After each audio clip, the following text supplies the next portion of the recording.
یہ جو قومی یکجہتی ہے اس کو برقرار رکھنے کے لیے اب مزید کیا اقدامات کرنے ہوں گے تاکہ مستقبل میں افواج پاکستان کو یہ جو بہترین دفاع کیا گیا ہے اسی کے تناظر میں دیکھا جائے بجائے کہ سیاسی اعتبار سے ان کے حوالے سے کوئی بحث ہو؟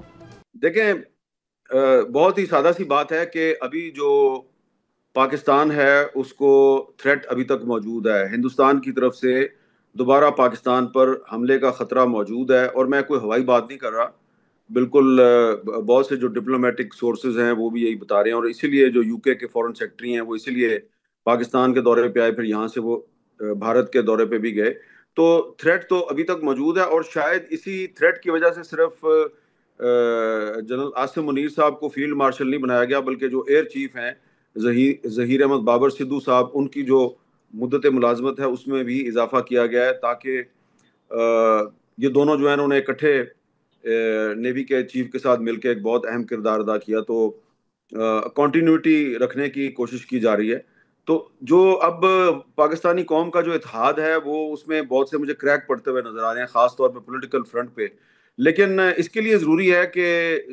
جو پاکستان میں جو سیاسی جماعتیں ہیں وہ آپس میں کم از کم پارلیمنٹ کی سطح پر اس ساری صورتحال پہ کھل کر گفتگو کریں، اور کوشش کی جائے کہ ایک ایسا ماحول کریٹ کیا جائے کہ یہ نہ لگے کہ جس طرح ہندوستان میں جو حکمران جماعت ہے بی جے پی، اس نے جو ڈیلیگیشنز باہر جا رہے ہیں ان ڈیلیگیشنز میں اپوزیشن جماعتوں کے جو لوگ شامل کیے ہیں تو وہ اپوزیشن پارٹیز کی لیڈرشپ کو پوچھے بغیر شامل کیے ہیں، اور اس میں ایک تاثر یہ آیا کہ جی جو رولنگ بی جے پی ہے وہ کچھ لوگوں کو شامل کر رہی ہے، کچھ لوگوں کو شامل نہیں کر رہی، تو اپوزیشن پارٹیز کو کمزور کرنے کی یا ڈیوائڈ کرنے کی کوشش کر رہی ہے۔ پاکستان میں جو ڈیلیگیشن گیا اس میں تو اپوزیشن کو شامل ہی نہیں کیا گیا، تو حالانکہ جو حکومت کی کچھ شخصیات تھیں ان کا خیال تھا کہ اپوزیشن کو بھی شامل کرنا چاہیے، تو شامل نہیں کیا گیا۔ تو میں سمجھتا ہوں کہ ہمیں یہ دیکھنا چاہیے کہ پاکستان کی جو اپوزیشن پارٹی ہے تحریک انصاف، اس نے وہ کردار ادا نہیں کیا کہ جو انڈیا کی جو اپوزیشن پارٹی ہے کانگریس اس نے کیا۔ کانگریس کی طرف سے راہل گاندھی صاحب جو ہیں وہ نہ صرف اپنے پرائم منسٹر نریندر مودی پہ الزامات لگاتے رہے، بلکہ جو جے شنکر ہیں وزیر خارجہ ان پہ بھی الزامات لگاتے رہے۔